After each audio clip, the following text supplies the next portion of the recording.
बिहार के मोकामा से बाहुबली नेता अनंत सिंह जी ने आज अपना पर्चा दाखिला किया। मैं आप सभी को बता दूं कि इनके पर्चा दाखिला में इतना बड़ा शक्ति प्रदर्शन हुआ है कि कोई विधायक उनके खिलाफ खड़ा ही नहीं हो सकता है।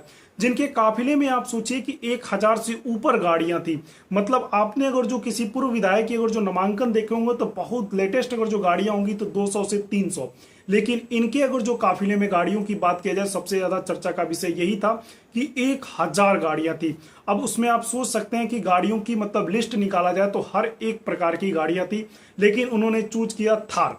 और उसके बाद से मतलब रोड शो ऐसा किया कि कम से कम 35 किलोमीटर की दूरी तय करे, और वो भी खुले मंच की गाड़ियों के साथ। जिधर देखो उधर सिर्फ और सिर्फ अनंत सिंह जी के ही समर्थक थे, जिधर देखो सिर्फ नारे लग रहे थे जय अनंत जय बिहार। और आप सोच सकते हैं कि जनता दल यूनाइटेड मतलब जेडीयू से टिकट पाने के बाद वो पहले पूर्व विधायक होंगे जिन्होंने नामांकन दर्ज किया बिहार में। अब मैं आप सभी को बता दूं कि इनके मतलब जितने भी समर्थक थे उनके खाने पीने के लिए कम से कम 1 लाख रसगुल्ले के पीस बनाए गए थे। अब आप इससे ही अंदाजा लगा सकते हैं कि कितनी ज्यादा भीड़ होगी।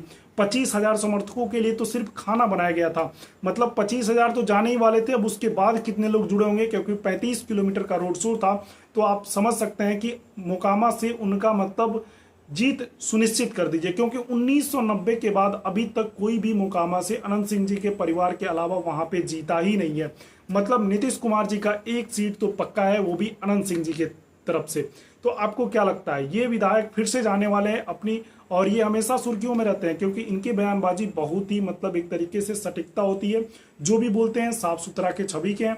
हालांकि इनको 10 साल की जेल हुई थी क्योंकि AK-47 के द्वारा ये लहराते हुए इनके घर में मिली हुई थी, जिसके कारण इनको यही नीतीश कुमार की सरकार थी जो कि जेल में इनको डाली थी। तो आपका इस पर क्या है विचार, जरूर कमेंट करिएगा। इन्होंने अपने पत्नी को भी नहीं छोड़ा। उन्होंने ये कहा कि जब मेरी पत्नी काम नहीं किया है तो उसको टिकट देने की कोई जरूरत नहीं है, और उन्होंने इस पर स्वयं मोर्चा संभाल लिया है, क्योंकि अगर जो उनको टिकट देंगे या नहीं देंगे वो ऑलरेडी जीतने वाले एक तरीके से विधायक हैं। तो मिलते हैं किसी और वीडियो के साथ। नमस्कार।